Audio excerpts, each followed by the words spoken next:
Playing with a human life is the most cruel game of all.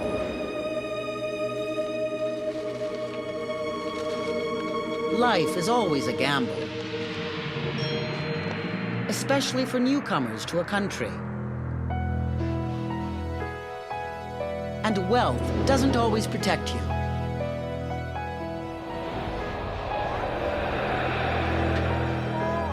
In fact, it can put you at a much greater risk.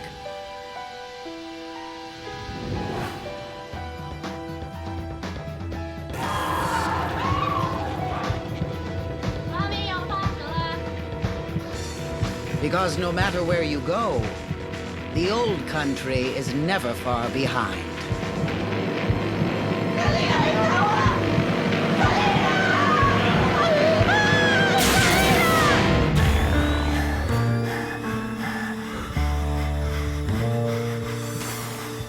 In true crime, investigation and conviction may take years. But every detective knows that the crucial clue is always there, somewhere in the first 72 hours.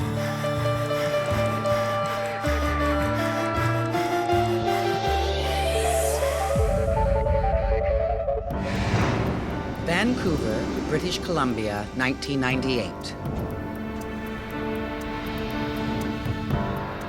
Detective Gordon Black is quickly setting up a special operations team to investigate the brutal kidnapping of Selina Fong, a young Asian woman, 18 years old. When myself and the others were brought in to this investigation, it was some 6.5 hours after the actual crime had taken place. Detective Black has no clue why the family has waited this long to call the police. He has sent 2 undercover officers to the Fong's house. Stu McDonald will be his eyes and ears, backed up by translator Alan Lai. Selina's mother, Miki Fong, barely speaks English, so she tells her story in Cantonese. She says it all started innocently when someone rang the bell. A delivery man was at the door with a gift for Selina. But the man and 2 others forced their way into the house. She was quite frightened at that time, and she froze, basically. They physically took her upstairs to the bedroom where they bound her and removed her clothing. Mrs. Fong says that the men started to take compromising pictures, threatening to broadcast the video on the internet if she didn't obey their orders. Shortly after 4 o'clock, she heard Selina coming home from school. The kidnappers were waiting for her.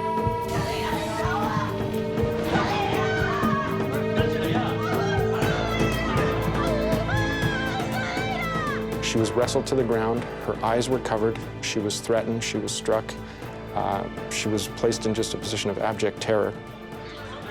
Both the mother and the daughter were trying to calm each other while these men were trying to subdue the victim.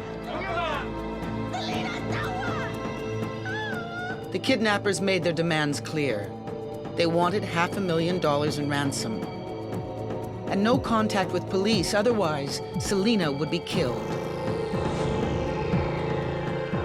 Throughout her ordeal, Mrs. Fong was struck by one fact. These individuals spoke perfect Cantonese dialect. Her thoughts were immediately cast to the fact that these people were from her native country of Hong Kong, which heightened her level of fear. In Hong Kong and China, kidnapping for ransom has been a common crime for centuries. The kidnappers are often professionals. Abductions are seldom reported. Mrs. Fong says that when she managed to free herself, she immediately phoned her husband, who was in Hong Kong on business. She told him of the kidnappers' demands. Her husband was at a loss. In Hong Kong, he would know how to proceed. The rules of the game are simple. Kidnap, contact, pay. But in Canada, the rules may be different. So he told her to call Vancouver police while he caught the next flight home. Alan Lai was born in China. he knows that getting the Fongs to trust the police will not be easy. Gaining her confidence was the most important thing for us as the police to do. We needed to reassure her that everything that was discussed was going to be dealt with in confidentiality, and the fact that we will do everything we can to help save her daughter. While police wait for the kidnappers to establish contact, Detective Black and his tactical team make their first move. Set up undercover surveillance of the Fong house. He also starts to follow his only lead in the case, the victim and her family. Why would this particular family be selected in what is a normally very peaceful community, a community that's devoid of violence or threats like this? So we expanded our inquiries to cover Hong Kong, the father, his business dealings. Detective Black learns that David Fong is a very successful businessman. As is often the case in Hong Kong, he sometimes conducts business over the gambling table. His business ventures give him the ability to acquire substantial amounts of cash very quickly. The kidnappers have done their homework.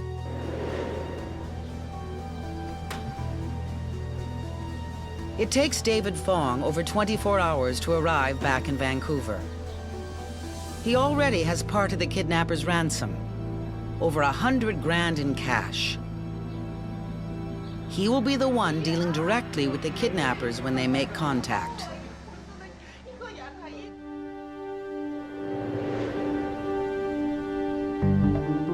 That night, Detective Black sneaks into the Fong's house and has his first meeting with David Fong. Fong must be won over to their strategy. The first phone call with the kidnappers will set the tone for the whole negotiation. We needed to alert him to what he might face on the telephone and why certain things should and shouldn't be said. Basically, what we're going to do, why we're going to do it, and what we expect will happen. This goes against David Fong's plan to pay the ransom and get his daughter back as soon as possible. But Detective Black warns him, Selena is likely to be killed if he does this.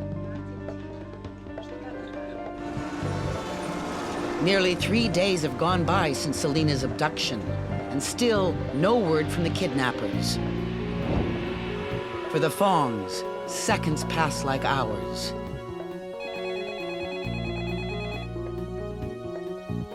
First phone call came in, and the father picked up the phone.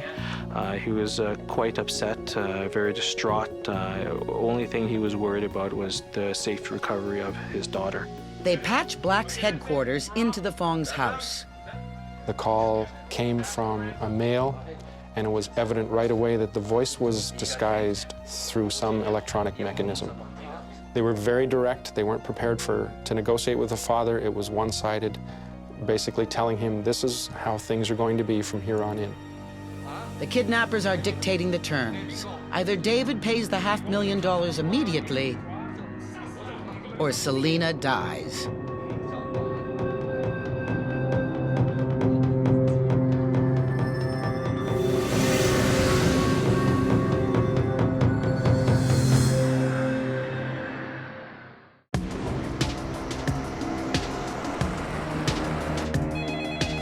Minutes after the first phone call, Selena Fong's kidnappers call again. Detective Black has carefully coached David Fong on what to say. I'd asked him at one point to be hysterical. I needed real tears from him. I needed a man sobbing at the potential harm to his daughter. And I needed him to give virtually an Academy Award performance. He pleads for his daughter's life, begs to talk to her. The kidnappers have no idea that his tears are only to convince them he will play by their rules. But the kidnappers ignore David's plea. They don't let him talk to Selena.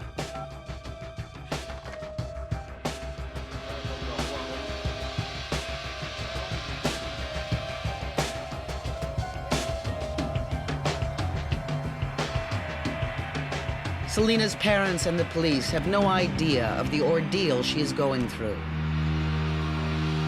But they are well aware of what kidnappers do to young women.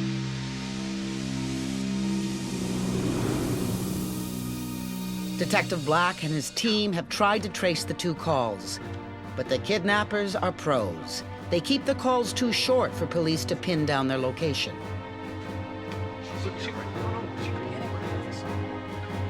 In addition to monitoring the calls, surveillance maintains a web of undercover officers surrounding the Fong's house. There were those that were in the observation posts around the house. There was another ring of surveillance in vehicles. And then there was teams of surveillance units that had the ability to follow somebody away from the house should a vehicle or a person show up. But surveillance reports nothing out of the ordinary.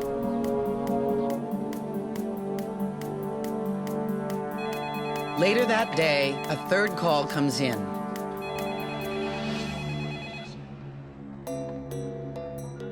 The kidnappers give David Fong his instructions. Be ready to pay the ransom any time in the next 48 hours.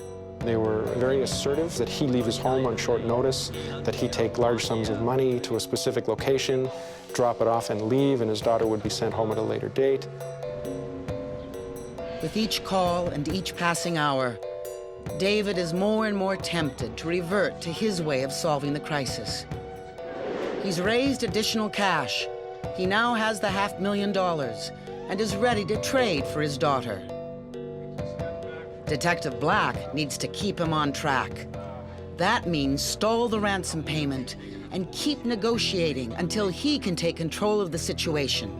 You can sum it up as a big waiting game. What is going to be their next move?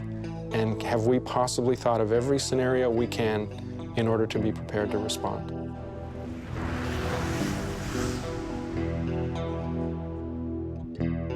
Four days after the abduction, the kidnappers call in the dead of night. They want to set up the ransom drop-off for the next day.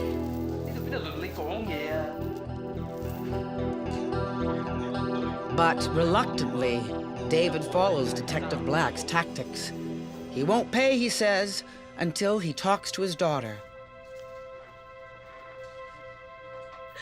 The tactics work. And she stated she was okay, they were treating her okay, just to pay the money and don't call the police. And it seemed like a very scripted conversation. David tells her to be strong, to hold on.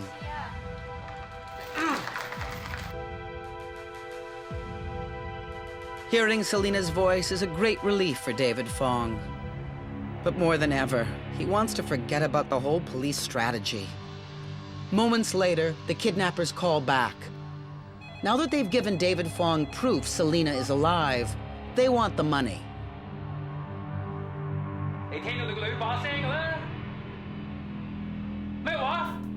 For David, it's the moment of truth. Deal with the criminals in his own way, or play it out the way police have advised.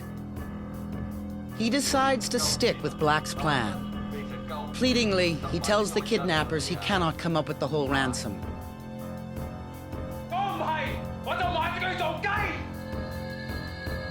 The kidnappers' rage gives David Fong a moment of complete despair. What if this charade means death for his daughter? The demands that we put on the father throughout the negotiation process were really something that no human being would like to face. An hour, then two.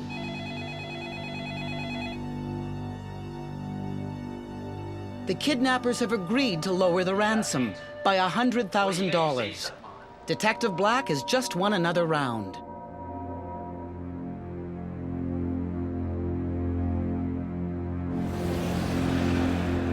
But that same night, unbeknownst to police, the kidnappers are calling a vote. Once they collect the ransom, does Selena live or die? It doesn't take them long to agree. Death to Selena.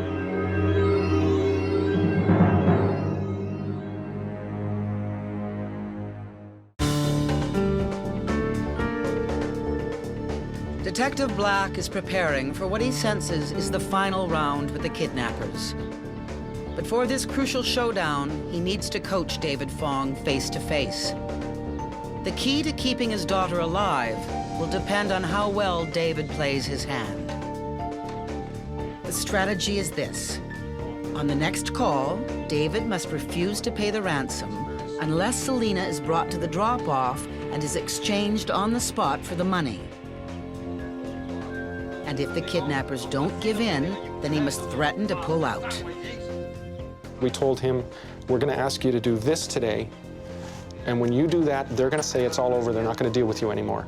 And when they do that, they're going to phone you back within a very short time and start again as if it never happened. When the next phone call comes in, a surveillance team spots a blue car, driven by an Asian man talking on a cell phone. They put a surveillance detail on him. Later that day, police watched the blue car pull up to a green car parked on a street.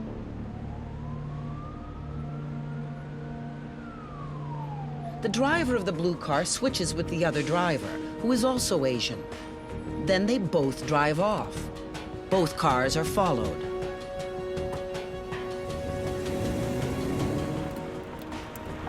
Les Flewelling, who's in charge of surveillance, keeps on the trail of the first man they spotted. The man drives straight to a deserted parking lot. He makes one quick stop and takes off. When it appeared to be safe enough to have an officer go over and look in the dumpster, one of the officers made his way over, pulled the package out that this guy had dumped in, took a look inside, and a number of the victims' clothing items were inside this bag.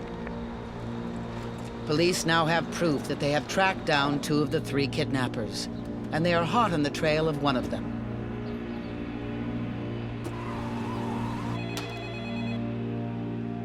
Another call comes in. David's performance on the phone has been effective. The kidnappers agree to bring Selena to the drop-off point. Rendezvous is set within the hour.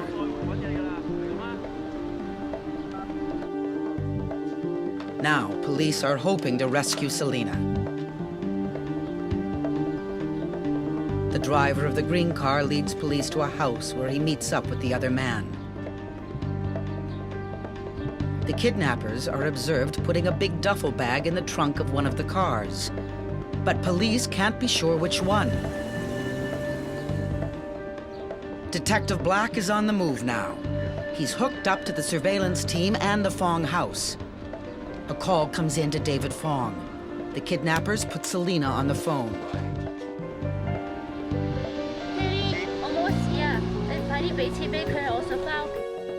She appeared to be weak, weaker in voice, weaker in character. It was quite apparent that she was not being treated well and that she was losing her will. Police realize that Selena is in one of the cars they are trailing. The question is, which one? Based on cell phone triangulation, they target the blue car. We instructed that the takedown of the first vehicle happen. The Fongs listen live to the takedown via a radio hookup. All 3 radio channels broke out in chaos. Most of the officers converged on the one car that they believed the victim was in.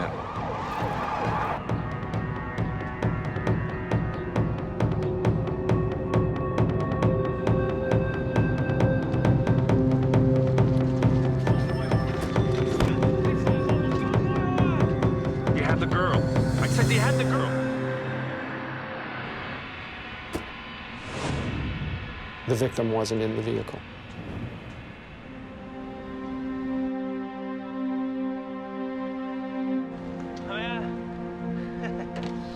Detective Black wonders, has he just signed Selena's death warrant by revealing the police involvement? Let's go. But Detective Flewelling is still following the second car.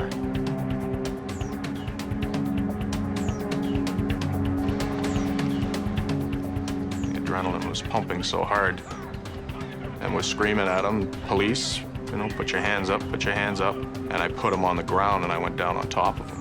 And I was telling him that you're under arrest for kidnapping. Do you understand? And it was at that point that he said, she's in the trunk. Llewellyn's partner sees a duffel bag, but it's not moving.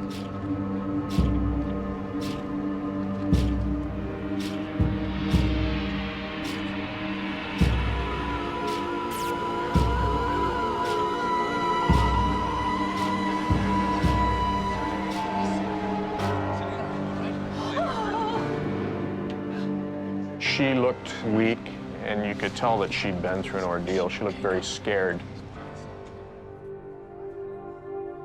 But when I approached her and said, I'm a police officer, everything's okay, you could see the relief in her face that it was finally over.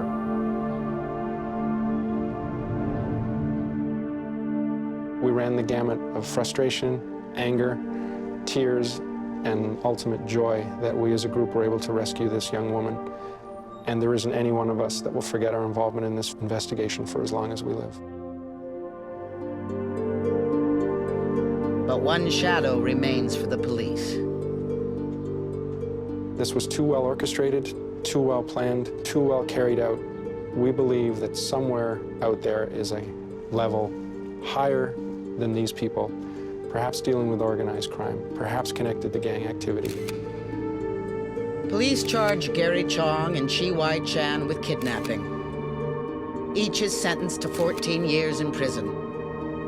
They never revealed the identity of the third man. The leader of their triad is still out there.